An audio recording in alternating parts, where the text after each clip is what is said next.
welcome to another episode of Frame and Reference. I'm your host, Kenny McMillan, and today I'm talking with Gavin Thurston, the DP of David Attenborough's A Life on Our Planet. Gavin has shot plenty of other films with Mr. Attenborough. There's been things on his CV that I'm sure you've loved, seen and loved, The Blue Planet and whatnot. Colleges across America have loved Gavin's cinematography. He also has this book here, Journeys in the Wild, The Secret Life of a Cameraman, which Michael Palin's got a pull quote on the back. That's cool. But yeah, Blue Planet 2, Planet Earth 2, Our Planet. Gavin shot a bunch of stuff that is amazing. And I actually, not knowing a ton about nature cinematography, feel like I have just scratched the surface with this interview. So I can't wait to have Gavin back on to chat more about it. Normally I keep these intros incredibly short, but as this is the first time you're likely hearing from me, I figure we should take a quick moment to say, hello, I'm Kenny McMillan. I'm a cinematographer out here in Los Angeles, and I host the Frame and Reference podcast every week over on the Frame and Reference podcast feed, wherever you listen to podcasts, whatever your favorite app is. As an example, we had Josh Richards of Nomadland, episode 2. We had Tobias Schliessler, ASC, over, he shot Ma Rainey's Black Bottom. That was episode 3. We just came out with a bang. We recently had Tim Ives, ASC, of Halston and Stranger Things. That was a fantastic conversation. Checo Varese, ASC, who shot Them. That was an amazing conversation. Loved that one. The most recent episode as of this recording was Maria Rushi. She shot Love in New York as well as Shiva Baby. She's also an adjunct professor over at NYU, so that was very educational. We had Jenna Rocher. She shot the Billie Eilish documentary. That was another fantastic conversation. So we have DPs from all over the spectrum on Frame and Reference every week on Thursday. So again, go subscribe to Frame and Reference wherever podcasts are distributed. But you will also be getting 1 or 2 bonus episodes here on the Art of the Frame feed, so you can look forward to that as well. Also, as a side note, I was the first one to have the Frame name, so I'm taking credit for it. But yeah, like I said, I normally keep these intros short, but as this is statistically the first time you're hearing from me, I figured good to take a quick second and just kind of give you a quick rundown of the process. These conversations are very informal, casual, but also educational and hopefully entertaining. That's the goal. So without further ado, let's talk with Gavin Thurston about his work. The thing that I like to start asking everyone is just, how did you get started in cinematography? Were you always a visual guy, especially in your career? I don't think nature cinematography is not necessarily someone's very first idea. Yeah. Well, I suppose at school I was very interested in art, but I was pretty useless at it. I'm sure that's like most of us. You've got this vision in your head of, the Van Gogh flowers in a vase, and you start to paint the flowers in front of you, and then you look down at the canvas and it's nothing like the thing you're trying to paint. And for me, it was really frustrating. There was no connection between what I wanted to put on the canvas and what I could imagine I was putting on the canvas. It was always like a child had just scribbled on it. And the great thing about photography is actually it's very easy. We all do it. We all have iPhones nowadays, and we're always taking photographs and sharing them.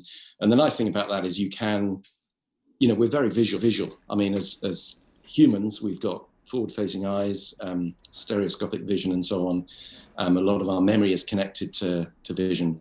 So we can share those moments by just taking a picture and sharing it. So I suppose the passion for photography started very early on because it was, to me, an easy, accessible art form. I mean, I started in the days of film and obviously then moved on to digital probably 2 decades later. But equally, the connection with wildlife came from my grandmother. I mean, I only realized this in the last sort of probably 4 or 5 years. I've recently written a book, and it was in the writing of that book that these things kind of cemented. And I realized that growing up with, spending time with my grandmother, who was a very keen amateur naturalist and passionate about birds and bees and flowers and trees and so on. And then, this idea that you can take a picture of something, the two kind of slowly melded together. And then, the last 37 years is history, really. That's been kind of the majority of my career. Yeah. Did you, when you were taking pictures, was there a specific style that you were drawn to? Was it, was it nature photography, or when you were maybe shooting around with your friends or whatever, were you more into kind of like portraits? Did you have any sort of idols is the wrong word, but references growing up, like books that you enjoyed that you kind of drew inspiration from? I think early on it was more about the experimentation, and I liked, a lot of people take a camera, they take the picture, they keep the face in the middle of the frame, click, that's it. And I like the idea of playing around. What happens if you put the film through the camera twice?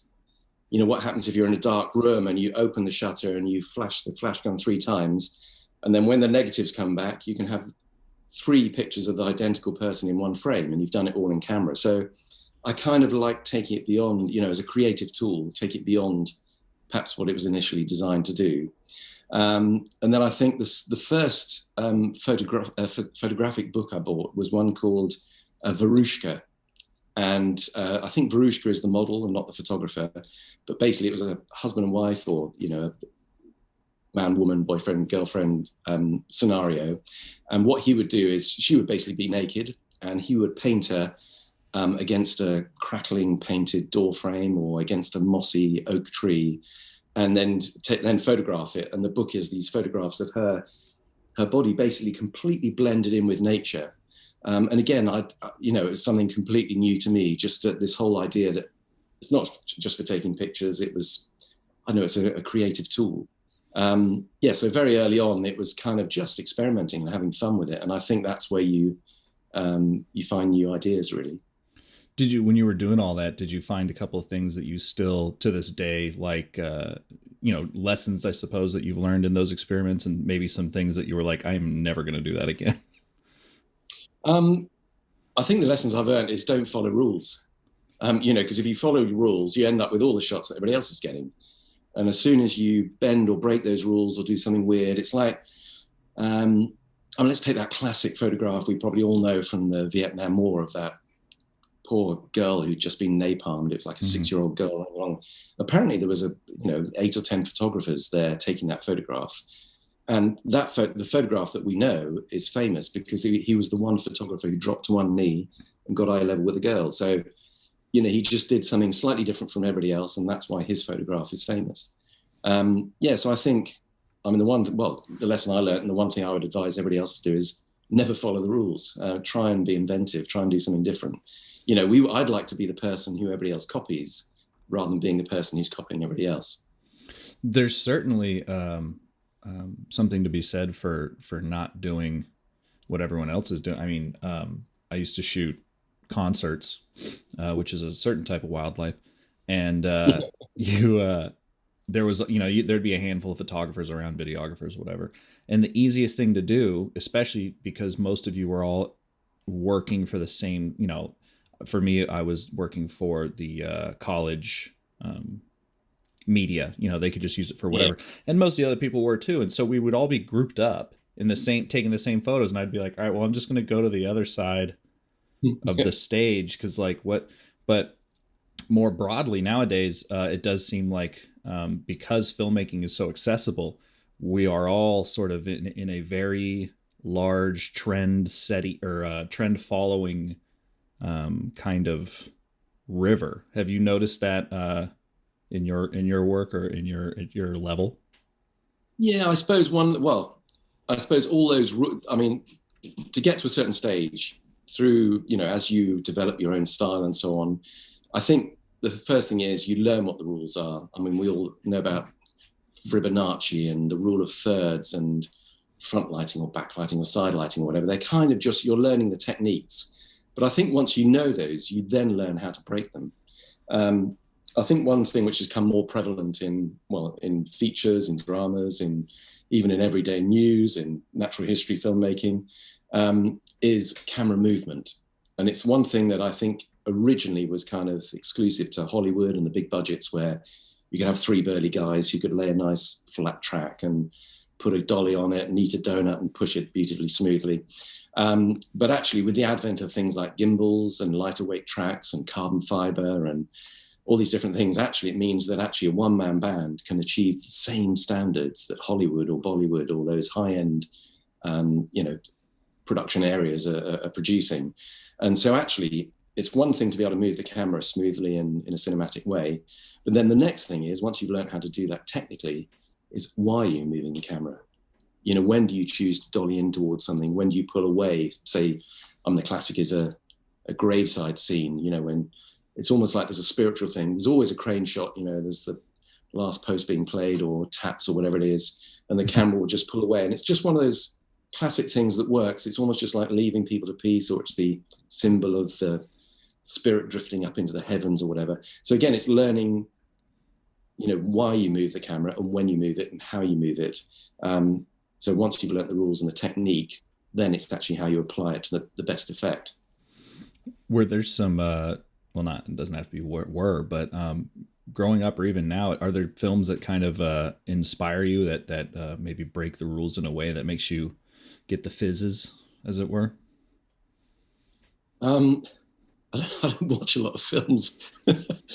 That sounds awful. I'm in the industry. I think one thing is, the more you watch, the more influenced you are to copy somebody else. And obviously it's nice to know where you stand next to everybody else's films and so on. I think the one thing I've learned actually is sadly as a cameraman or a DOP, the saddest thing is that the picture is not the most important part. It's the story. I was going to say it's the sound.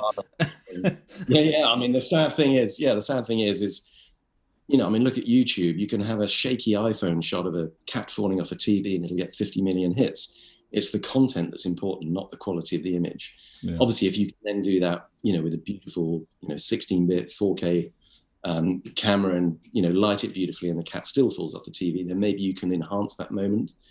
But yeah, the story is king. And I mean, there've been quite a few, I mean, Netflix, for instance, they've done quite a few kind of docudramas recently.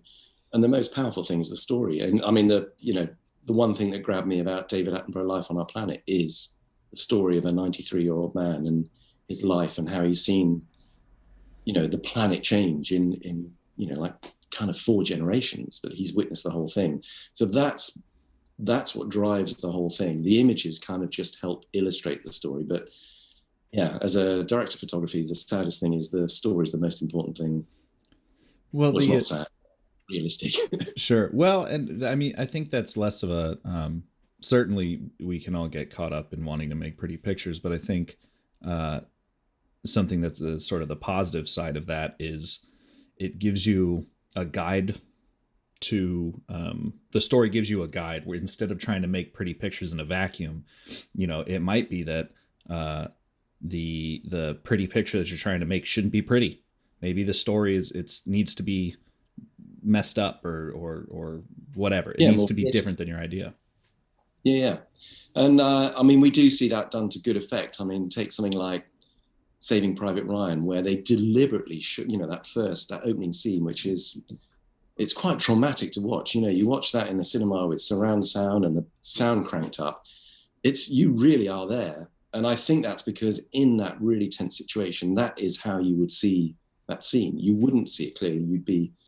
Your head would be jerking around as things explode. And, you know, you probably, as you're running, you probably wouldn't get clear vision. Your vision would be clouded by fear and smoke and, you know, nerves and all the rest of it. Yeah, so I think you're right. There are times when you need to kind of grunge it up a bit.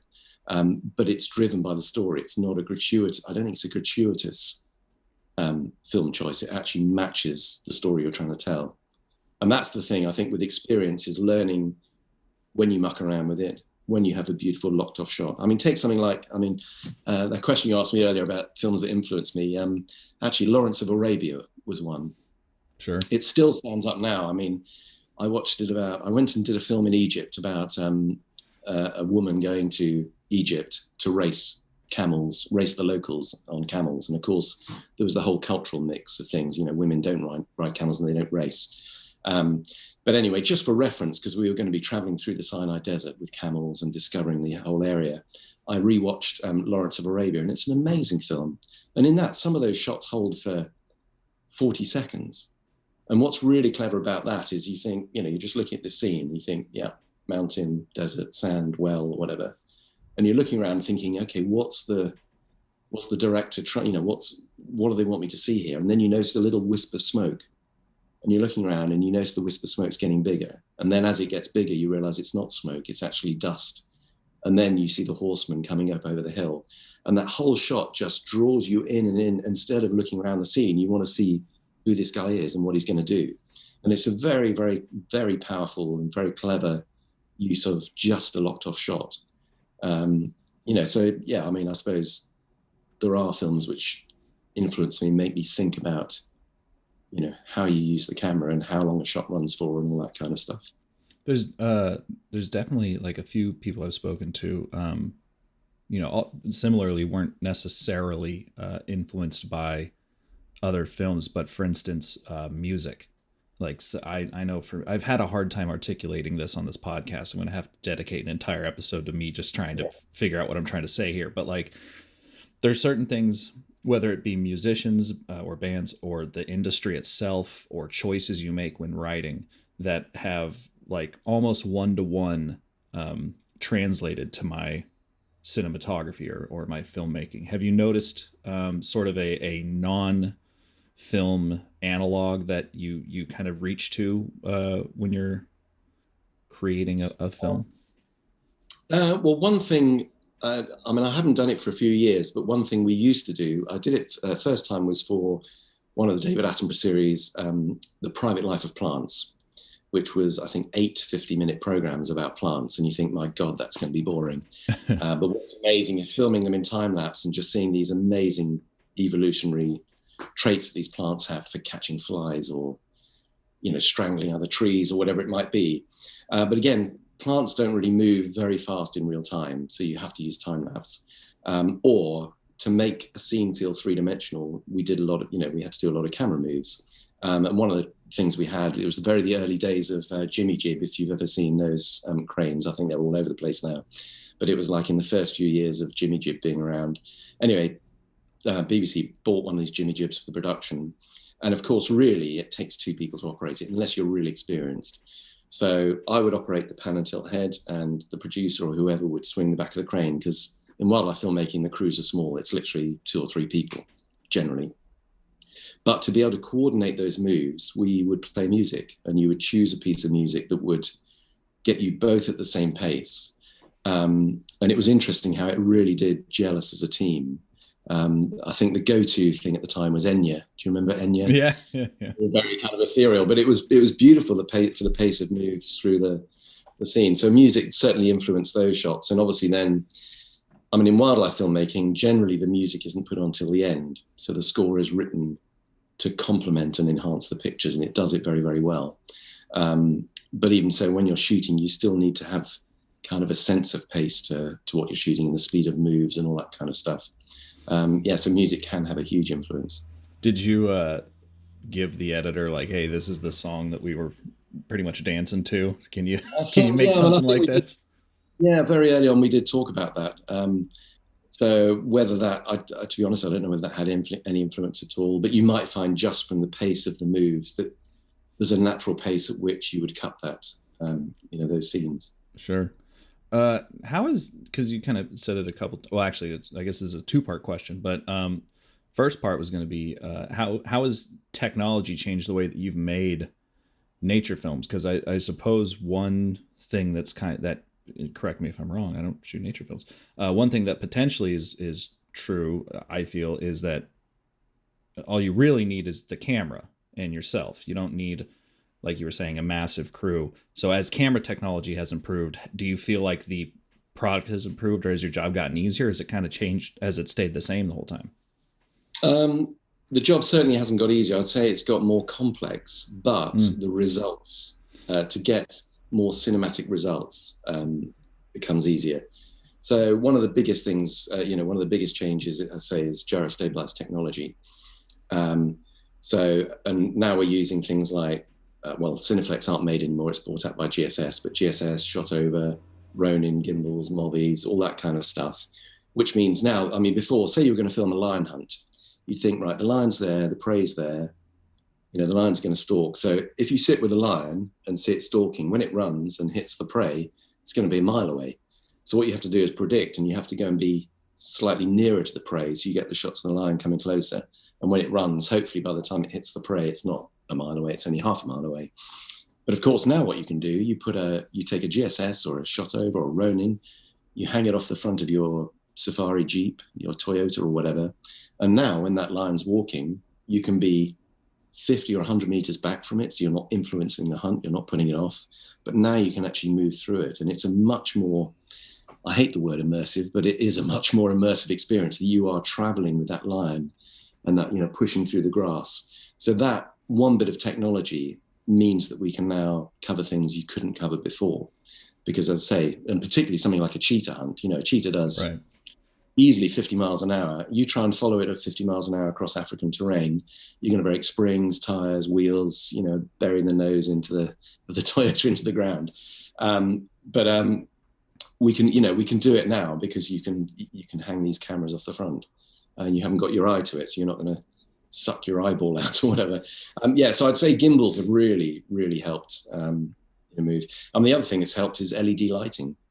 Before, to do slow motion of things, you remember, well, you're probably too young to remember, but you had to use like a miniature sun.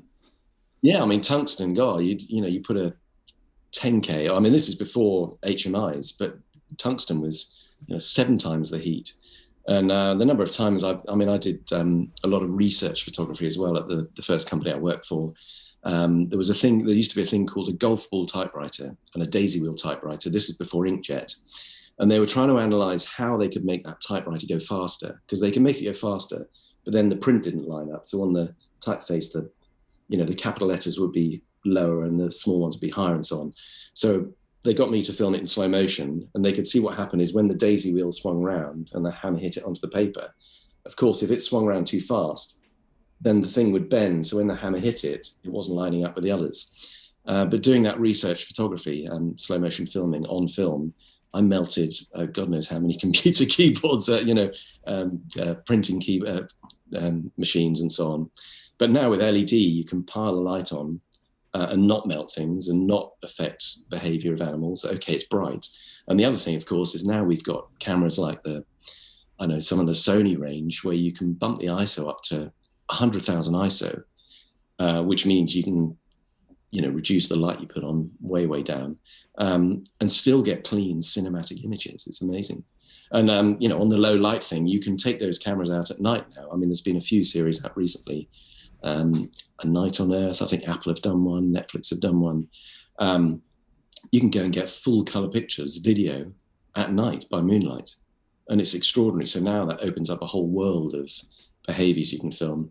The sad thing is it does now mean you can work 24/7. Right. You can't, sorry, the sunset now, heading to the bar.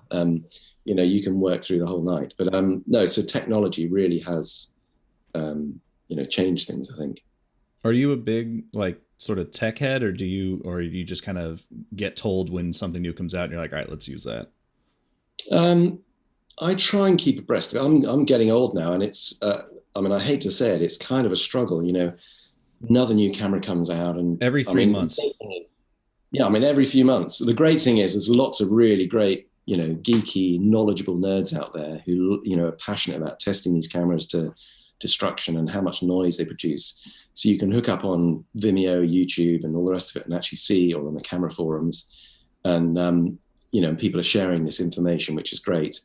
What I like to do then is actually take the camera and take the bit of kit and use it how it wasn't designed to be used. So for instance, the Cineflex, before it got bought out by GSS, that was first used on in wildlife on planet Earth. Right. Which was 16 years ago now, maybe more than that. And I believe we were the first people not to stick it on a helicopter, but to stick it on a vehicle instead. It was designed to hang off a helicopter, but we've repurposed it. The same with the shot overs and so on. They're regularly put onto snowmobiles, jet skis, boats, not just helicopters, and producing amazing stable images. So again, it's taking something and just thinking. It's like if you go to Africa, a spanner isn't just a spanner. It's a hammer, it's a lever, it's it's a prop, it's all sorts of things. And I like that about the technology. So I do try and keep abreast of the technology, but there's an awful lot of it now. But I presume the same for you. Are you a tech geek? Do you follow all this stuff? Yeah, I mean, I kind of got into cinematography coming out of being a computer nerd, you know. It wasn't the technology that excited me about cinematography, but I was already predisposed to being the aforementioned geek. So Yeah, and fantastic. especially Well, it's people like you I have to thank then.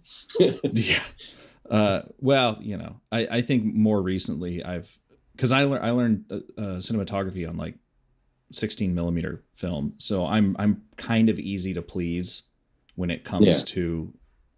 At a certain point, I do kind of fall into the camp of like, let's get to filming the story. That's like we were saying, every 3 months there's a new camera, and it's just like they're all great. They're all great. Like, what do you plan on? Because that's the other thing about like these YouTube videos and tech nerds and stuff is they all start nitpicking. Oh well, yeah. the 25,000 ISO doesn't look as good as the six. It's like, when do you ever? I mean, you might, but like for a commercial or a short film or whatever, you're probably not going to use 25,000 ISO. And equally, I think the most important thing is actually it doesn't matter how good those cameras are. It's fine pointing at a chart in a studio, but actually, if you're outdoors and you're in natural light, say, I mean, the biggest difference is going to be, is it grey and flat light, or is it beautiful low setting sunlight backlighting grass heads and animal fur and stuff? So it doesn't matter how good the camera is, if you've got really shit light out there, you're not going to get great images. No, I agree with you. I mean, there is a lot of nitpicking, really. And, I mean, take something like an iPhone or a Samsung or whatever. I mean, people are shooting movies on those and getting amazing results. I would actually love your opinion on this, because this is something that I saw recently on one of the websites, Twitter, something like that, where people were saying, stop saying that we can make a film on an iPhone. We can't. That's reductive and that's dismissive. No one's going to take you seriously. And then someone goes, well, what about rubber? And they're like, that doesn't count. And I can understand the argument that if it doesn't look professional, people won't take it seriously. But I think that's maybe lazy is the wrong word. I don't want to be mean, but like, get some better audio. Like you're saying, get some good lights. LEDs are cheap nowadays too. Try a Yeah. little harder. Don't have the camera do all the work for you. Yes, you got to download an app or two to make sure the iPhone doesn't just auto expose everything or whatever. But yeah, what's your kind of opinion on the acceptability of certain tools? Because I know in your career, I can't imagine people would be like, would you like to rent the Alexa? And you're like, no, I'd like a Canon XL2. Whatever. Yeah. I mean, obviously, I think budget controls a lot of what you can use. Interestingly, in wildlife filmmaking now, the budgets are getting up and up and up. So now we do have access to GSSs and, Alexas and Sony Venuses and basically all the same tools that they're using for Hollywood. So we do have them. And the cost saving is the fact that you only have 2 or 3 crew rather than 4 to 800. So that's why, you can make the budget go, even though it's a lower budget, you can make it go a lot further. But equally, I mean, I get probably like you, I get lots of emails a week, people saying, oh, I've always wanted to be a wildlife cameraman, camerawoman. This is what I want to do, whatever. What's your advice? And I said, well, if the email's worded properly and engaging and so on, I said, well, just send me a show reel and let me just have a look what you do. And he said, oh, I don't have a show reel, I don't have a camera. And I said, well, I notice in your email footer, it says sent from my iPhone. So you have a camera. They said, yeah, but it's not a proper camera. And I said, if you are passionate about photography, I mean, my phone has got something like 50,000 photos on it. I mean, if you were passionate about photography, you'd be seeing everything as an image and everything you'd be experimenting with the slow motion or the low light mode or time lapse. You'd be trying all sorts of stuff. So I think there's a lot of snobbery about camera. I mean, if you saw the kit that I use, I don't care what it looks like. If I'm running the dolly on 2 bits of drain pipe in Africa, I don't care. Somebody else might only want the Dana dolly or only want the carbon fiber, Kessler crane or whatever it is. I don't care if it gets me the shot. There's you must know about Shitty Rigs on. Oh, of course. Shitty Rigs is brilliant. That's me. You haven't got a proper lighting stand. It's not tall enough. We'll put it on 3 boxes or balance on the roof of the car. I mean, it doesn't really matter what it looks like. So I'm not snobby about any of that. I mean, equally, there are there are tools, there are cameras that make the job so much easier. I mean, the cameras now compared to film, you know, if you started on 16mm, you know, if you don't get the exposure right, even though it was analog, it would go overexposed, or your blacks would be so black that you can't lift them. Whereas now, with 16-bit raw, you know, color, 15 stops dynamic range, I mean, you could give those cameras to an ape and it would probably achieve good results. So the cameras do make it much easier to get nice pictures, that's for sure. Do you,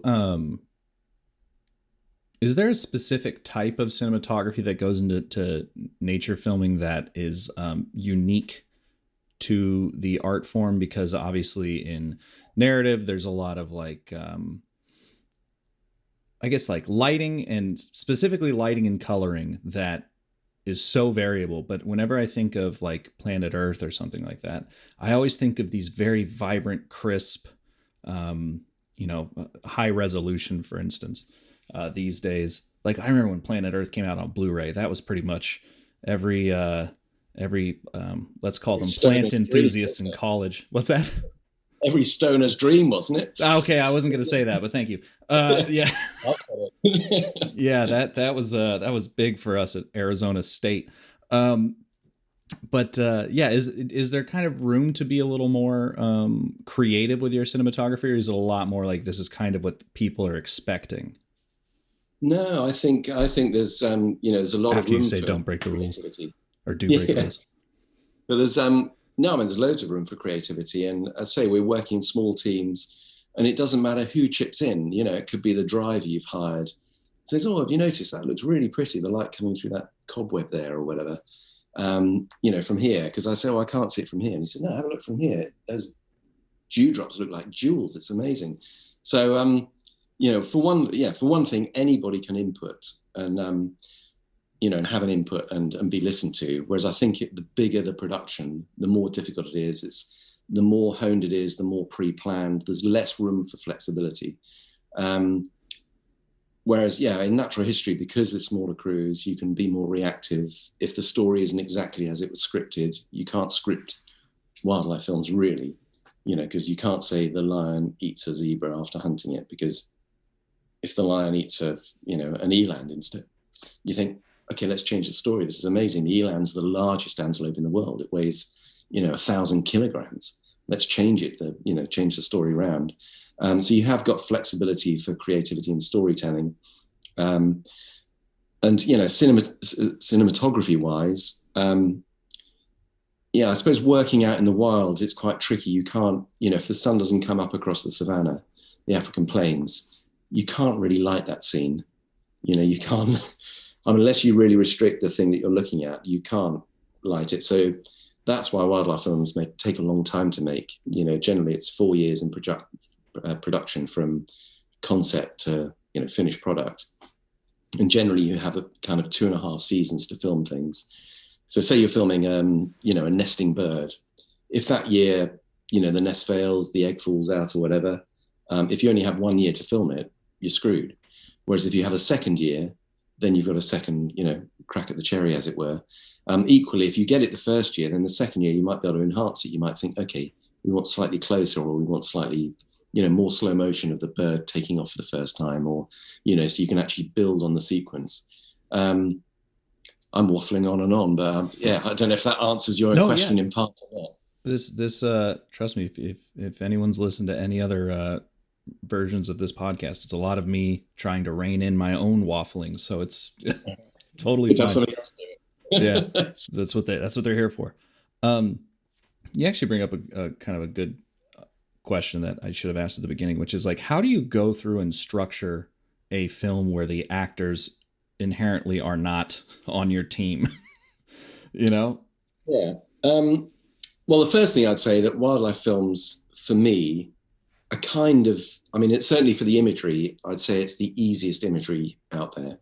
If you've got a drama or Hollywood or whatever, you've got to create every aspect of it. You've got to build a set, you've got to light it, you design how big the windows are, what color the curtains are, all that stuff.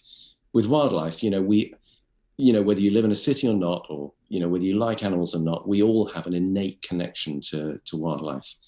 Look how many people will choose in their lunch hour to leave their office desk and actually just go and eat their sandwich out in Central Park and under a nice leafy tree or on a nice green grassy, lawn or whatever. That's because we still have that connection with nature. So any beautiful pictures you can have of nature, well, nature is beautiful inherently, but pretty much anything you point the camera at can look beautiful because that's what we're connected to. So I think there's, and I've completely lost track of what your question was. I was saying, how do you structure the film when you don't know what's going to be around? Or so the first thing is that, visually, we're onto a winner. Secondly, it's a big process. I come in, I've kind of got the easiest job. So usually somebody will come up with a concept for a film or a series that will then, get some money to develop the concept, say it's within the BBC or within Silverback Films or Plimsoll, whoever it might be. Then they'll get it to the stage where they'll take it to a broadcaster like, I'll say broadcaster, but Netflix, Amazon, whoever, BBC, Nat Geo. They'll say, yeah, we like this idea. How much is it going to cost? And you say, well, we reckon we need 4 years to make this and we need a team of 50 people or whatever. Here's the budget. And they know roughly based on previous budgets. And it's only at that stage then that generally I'll get involved and a producer will ring me up, and say, look, we've got this sequence of lions hunting or whatever. We know you've done it before. Are you free in July and August? And how can we up our ante on what we did last time or what you've last seen? And that's the stage that I would come in. But equally, and then you go out and you try and fulfill, the story they've come up with. But a lot of it is done from the production side. And then hopefully as a DOP, we can actually add something and saying, yeah, have you heard of this thing called a GSS or a shot over?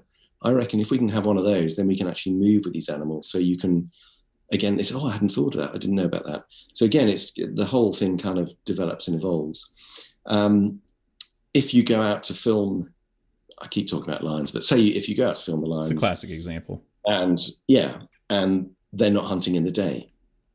You think, generally that would be a pretty bad mistake because usually before you even buy a ticket and, book somebody to shoot it in the car and so on, you'll have spoken to the best scientists in the field. You'll look at their track record of what's happened. Somebody might say, oh, I've studied lions for 40 years.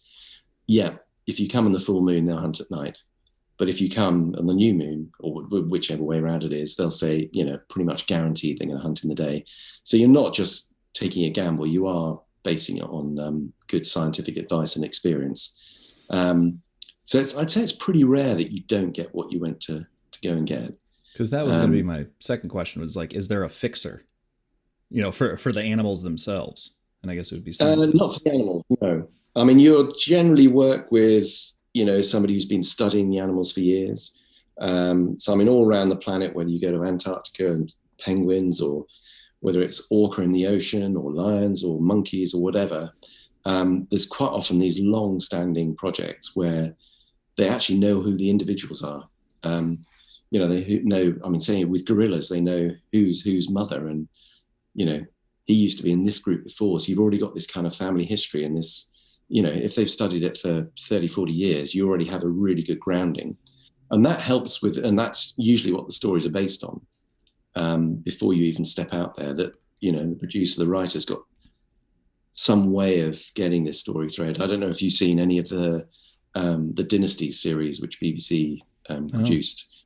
I think they're on to series 2 or series 3. I don't know. I haven't shot any of them, but that's an example where they've gone back to look at an individual, whether it's a hunting dog or an emperor penguin or whatever, and actually follow that individual for a year and just see truly what happens in the year of the life of that animal. And they kind of know certain things are going to happen. It is going to lay an egg, or it is going to go swimming and hunting, or but you don't know all the subtleties within that. And that's where the clever storytelling comes in. A bit like journalism, say you're going to follow somebody for a year, you'll discover all sorts of things you'd never have thought up, but you can weave it into a story. Waffling on and on, but that's kind of the process. Well, a concept, a budget, then you go out and film it, and hopefully you try and fulfill what was in the original concept. But if it changes or morphs, sometimes it'll actually change for the better because there's something you couldn't have foreseen. And then one of the biggest parts of it, and this is what makes my stuff look good, is you get an amazing editor who's prepared to sit in the black room. You know, I've seen all the sights and sunsets in Africa, and then all that footage will go back, and then the editor will bring another whole layer of creativity along with a, you know, producer and director. And in my head, when I go back and I deliver the rushes, I can see one or two ways it would go together. So in my mind, I can see a story thread, and I know how they'll get their 9-minute sequence out of it. You know, you can't go home and say, good luck with that. You know, you have to have some kind of plan as to how you think it would go. But what's interesting is the editor then will take something and say, yeah, but if you tell the story this way, don't tell the punchline at the start, or come out with a punchline and then work back from it. And that's where I think many wildlife films are made in the edit, and I don't think the editors get enough credit for that. Sure. You know, they make my stuff look good, which is great. Yeah. Well, and that all goes back to, I guess it's easy for those of us who aren't in the know to think that, like, oh, you guys just plop down to the camera and wait to see what happens. But like any film, it all comes down to pre-production, where the pre and post. Well, yeah. Well, once it gets to that point, I meant in the sense of, yeah. Anyway. Oh, how you got there in the first place? Yeah. Yeah. For the writing, quote unquote. Yeah. What is your sort of data management pipeline in the field? Because I can imagine, are you like, is it just pre-record all the time and then you're waiting to pull the trigger? Or are you just constantly rolling and handing off cards to someone or deleting footage? No. I mean, I started on 16 mil. So like, I started on a Clockwork Bolex. That's how old I am. Where literally you have a 100-foot roll of film. I mean, I think they're very much in vogue now. You know, film's kind of coming back. So is mini TV. Yeah. Is it? Yeah. I didn't know that. But with film, I had the 20-year vintage round. Oh, right. God, that does make me feel old if TV's vintage. But so a 100-foot roll lasts 2.5 minutes of 16 mil. A Clockwork Bolex, when you wind it up, when you push roll, you only get 28 seconds, and then the clockwork runs out. Then you have to wind it up again. So I think it was a really good discipline to learn on. And I do think it's something that, you know, if you're going through film school or college, I think it's something that everybody should be made to do.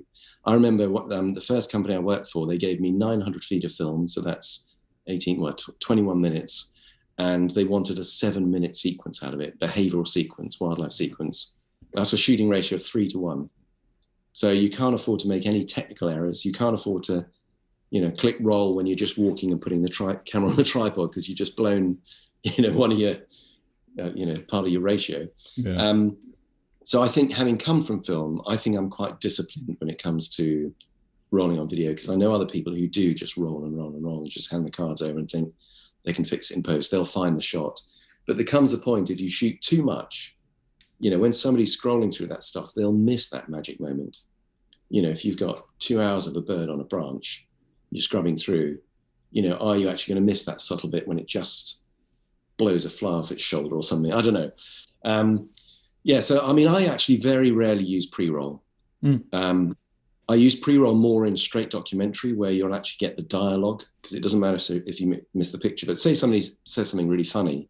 If you're on pre-roll, you record it and you've got the funny thing, pick the camera up, and you can get everybody laughing. You don't need the person telling you the joke or the punchline. Right. In natural history, there'll be a few times, particularly if you're shooting super slow motion, because then if you roll and roll and roll, or if it's something really unpredictable. But what I like to do is I like to really watch the animal. And if you really, really watch, it's like if you're watching a person, you can kind of guess when they're going to go. You know, if you're watching somebody in a bar, say, you know that they're not going to get up and get another drink if they've still got a full pint. Right. So if you're trying to get that moment, you don't have to have it on pre-roll. Just wait till the drink's empty, and you know then you're in with the chance it's going to happen.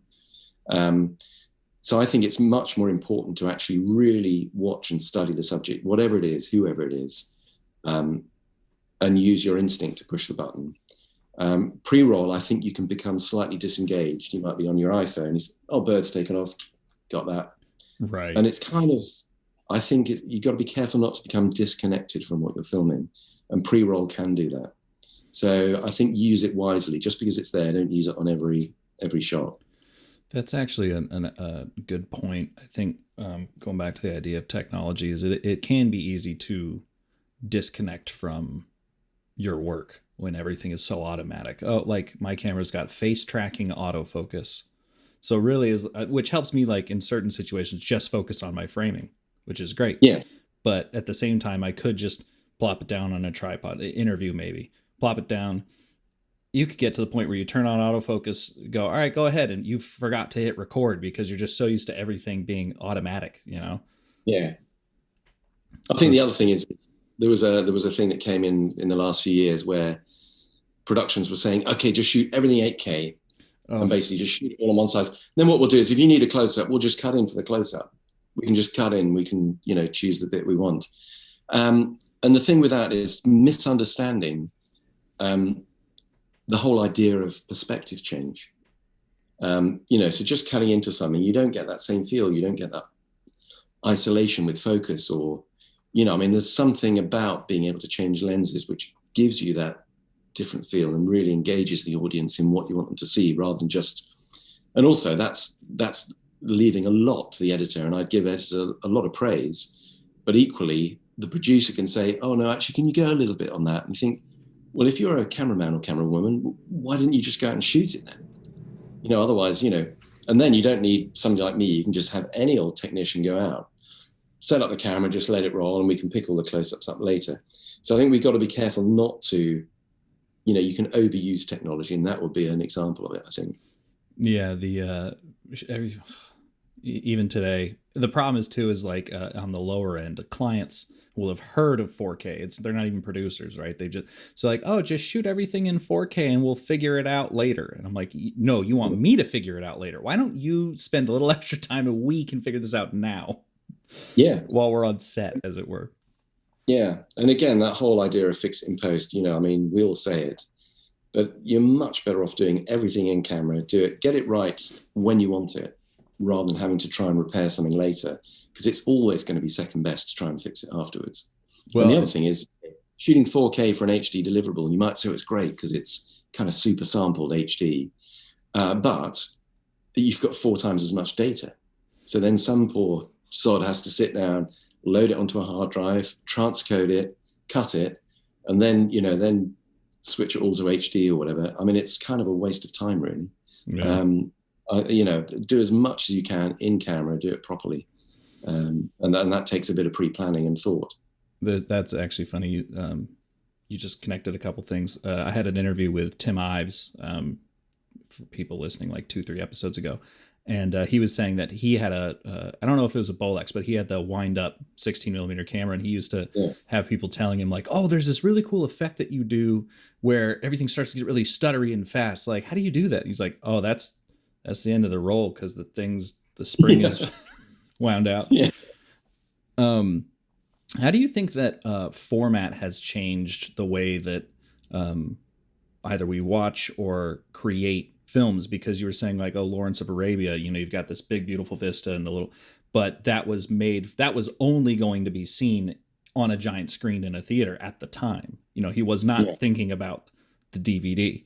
And now I don't necessarily know if I quite believe that everyone's watching, quote unquote, everyone's watching movies on their phones. Cause I've done a couple informal polls and no one seems to be doing that, but tablets and laptops, certainly. Has that changed the way that you shoot? Not really. I mean, I think the story dictates the pace of shooting and the pace of the edit. So if you're telling a nice lyrical story, it will be slow pace, slow moves, all the rest of it.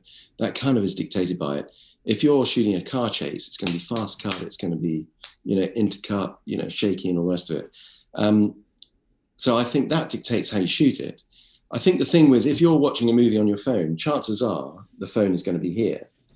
If you're watching on your 50-inch TV, the TV is going to be across the side of the room. I think ultimately it's how much of your vision is filled. So actually, if I was younger and I could watch my phone without glasses that close, right, sure. That's pretty much the same as a cinema screen. And an iPad here, and a TV there. So actually, there's like an optimum place to sit in the cinema. If you go to the cinema, where do you try and sit? If you had the choice to sit anywhere, where would you sit? Right, top dead center. Not top, sorry, middle dead center. Middle, yeah. So you don't want to be so far away that the screen's this, because otherwise you've paid all that money and the screen's the size of your TV. Equally, you don't want to be in the front where you're having to physically look around. Yeah. You want to be in the perfect position where your vision is filled, like it is, here. I can just see, it's like recreating the real place. You're kind of, even though my vision is out here, my kind of perception and my concentration is, well, talking to you, it's this screen. So I don't think it really matters whether it's, a IMAX screen or a thing. It's partly about where you are sitting to watch it in terms of how much of your vision is filled with that picture. That would be my take on it. I'm sure there would be lots of people who would disagree, but but I'd say that's my take on it.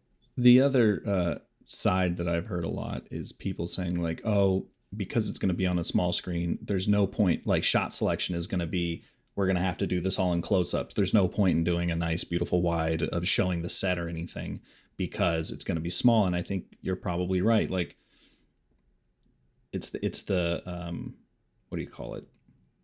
It's the relative size of the screen, not necessarily, although it is way easier to see it if it's 30 feet tall. Yeah.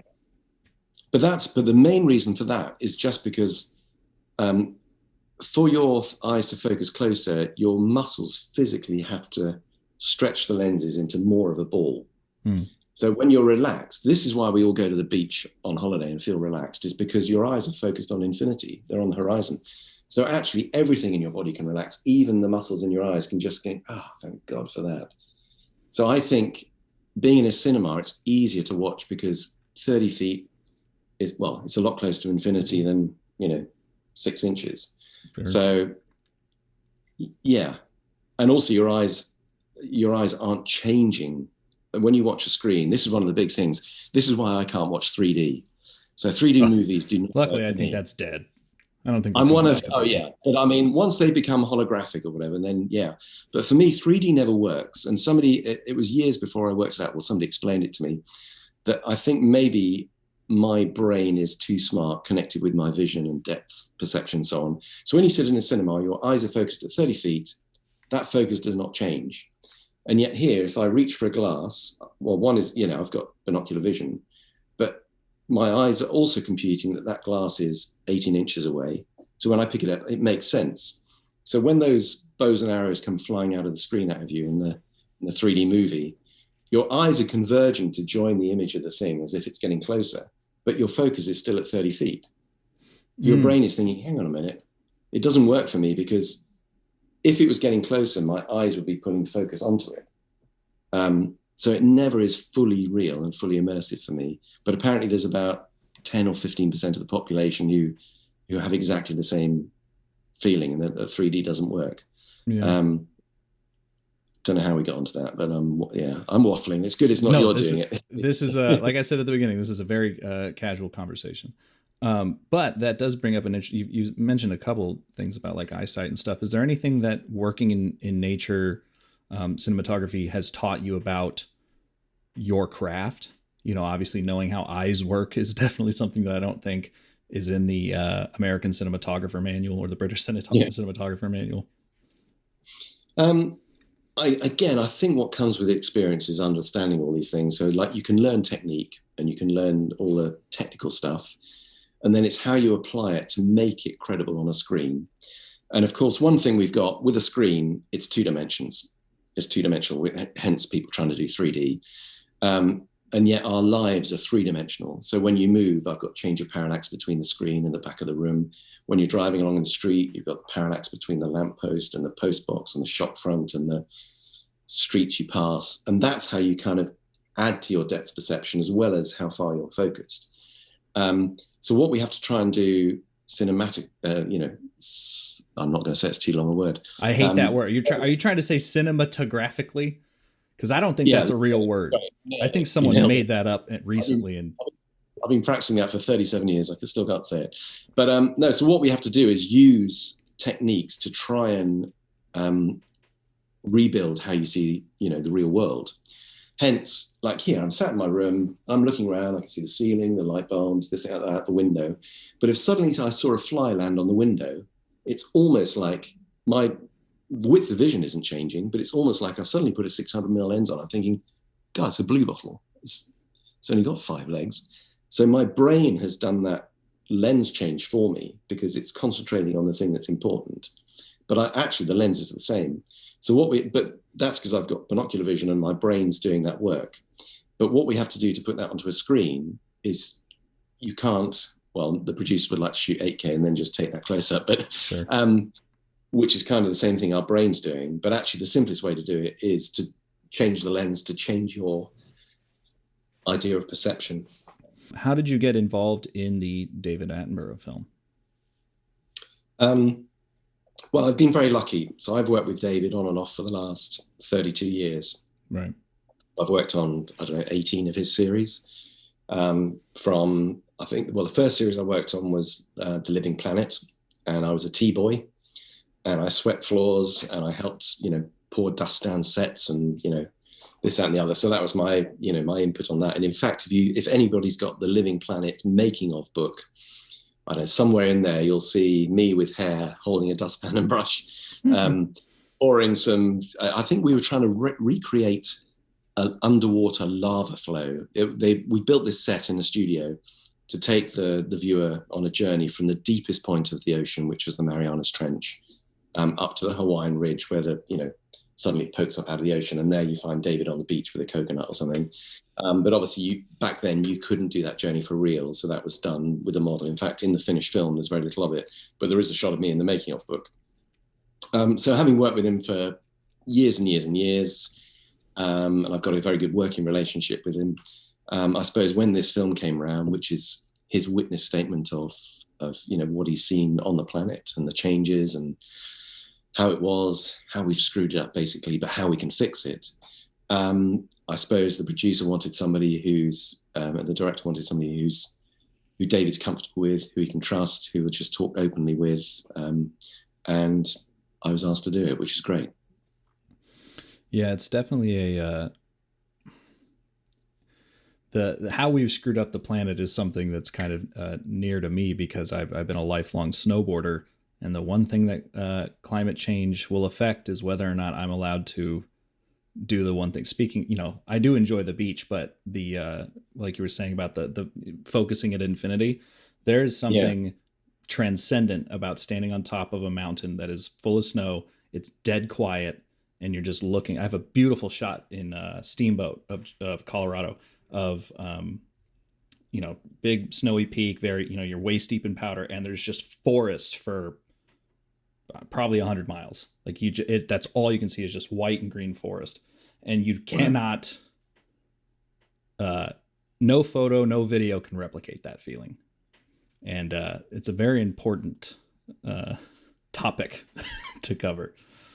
But I think you'll find that a lot of people will relate to exactly what you've just described. And that goes back to what I said, which is our innate connection with the natural world. There's something relaxing about having your eyes on infinity. There's something nice about pristine nature. You imagine if that had a row of pylons through it and a couple of, there's a highway running up through it, which leads your eye through, it wouldn't be the same. So the fact that it's pristine and, as you say, forest to the horizon or whatever, there's something really nice about that. There's something really, that we connect to. So it's really nice that you say that because I can totally relate to that feeling. The other thing is if it's that warm that the snow's melting, it's going to be too hot to sit on the beach. Yeah.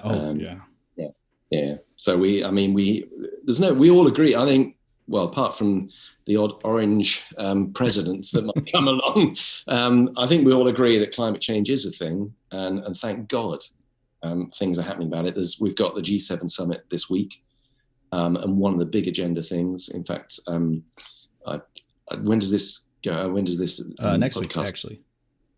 Yeah, so I think I'm allowed to say, but David Attenborough is going to be addressing G7 summit, not in person. But I think it's a really hot topic use the pun, but we all need to pull together and actually do something about it. And it's the developing nations that are probably causing the most harm. and need to make the biggest change, we've got to do it, and we've got to do it very soon. Well, and it's snowboarding, that's for sure, or your kids, when you have them, if you have them, won't be snowboarding, that's for sure. Yeah, I think that's the big key, as you were saying. Like, we can all agree that climate change is a thing.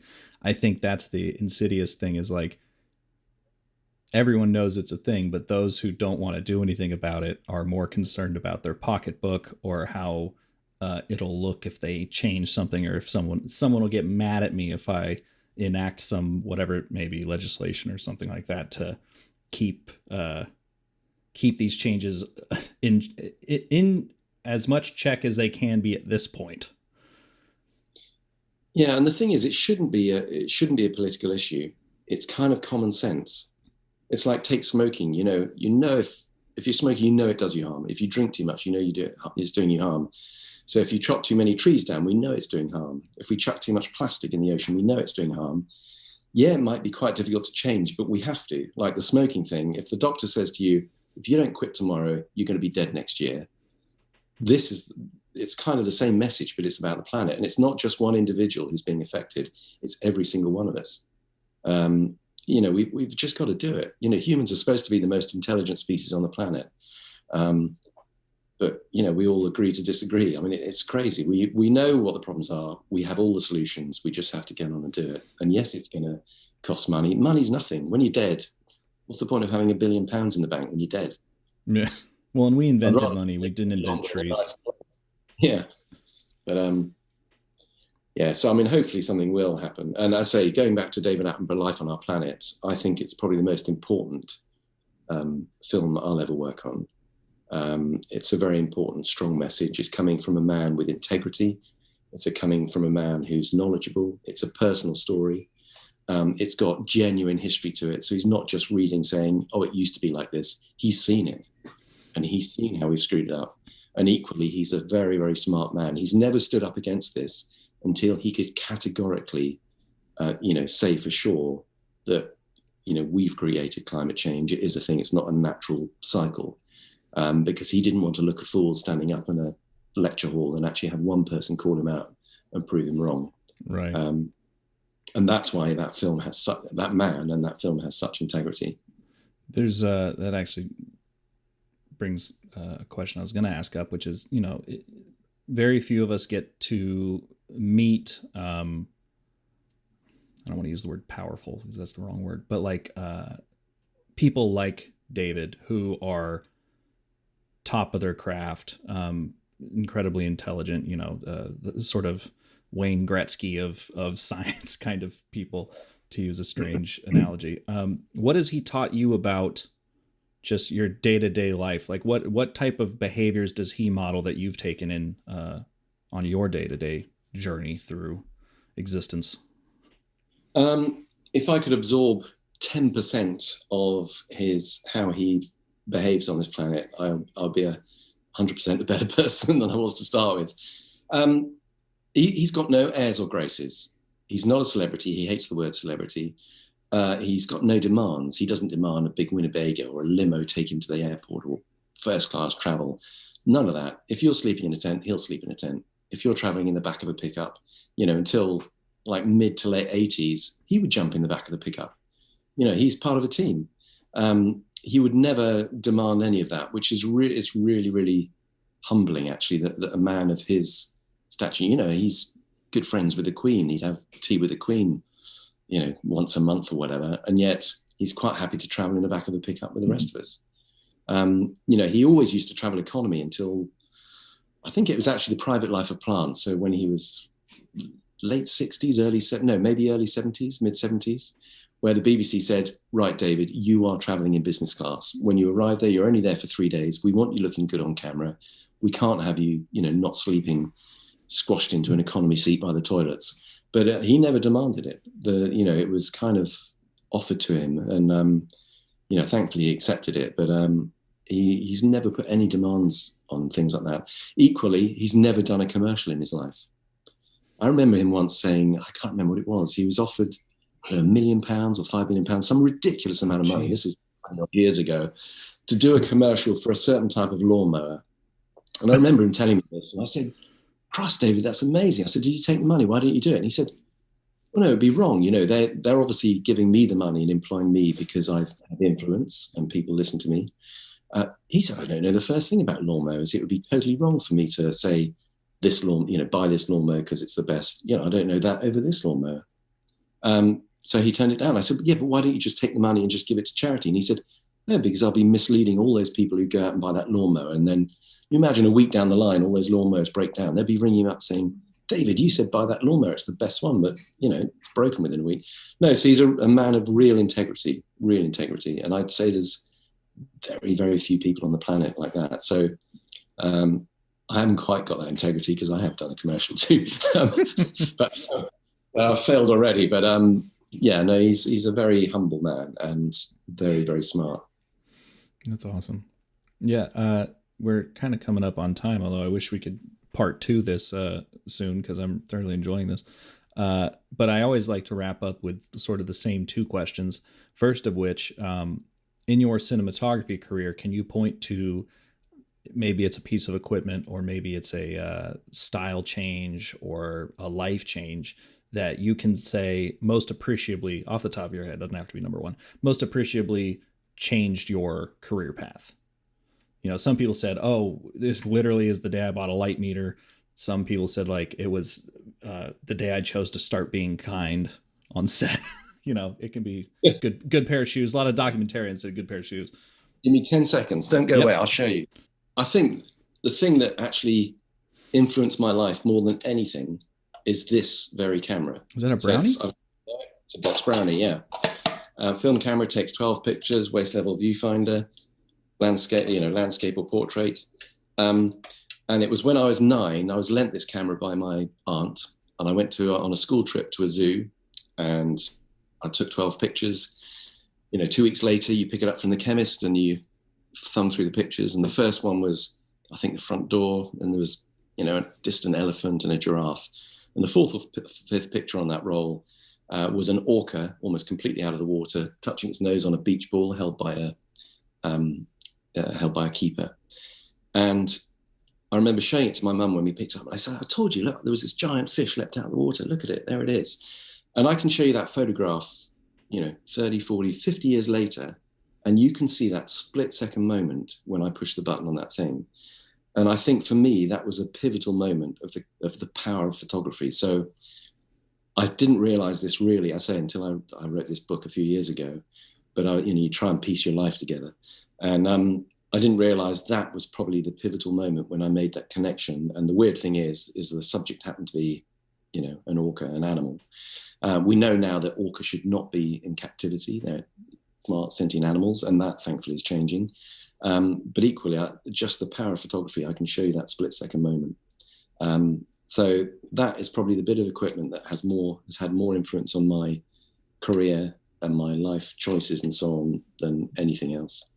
That's beautiful. I'll show you after. The second question is there anything that you'd like to promote, obviously, besides the film? You said you wrote a book. What did you say it was called? It's called Journeys in the Wild, The Secret Life of a Cameraman. It's out on hardback, paperback, audiobook if you can't read, or if you like to hear me try an American accent or Australian accent, because there are some of those in there, which is embarrassing. But yeah, so I'm quite proud of it. It'll give, if you're interested in this as a career, it's got all aspects. It's not all technical. In fact, very little of it's technical.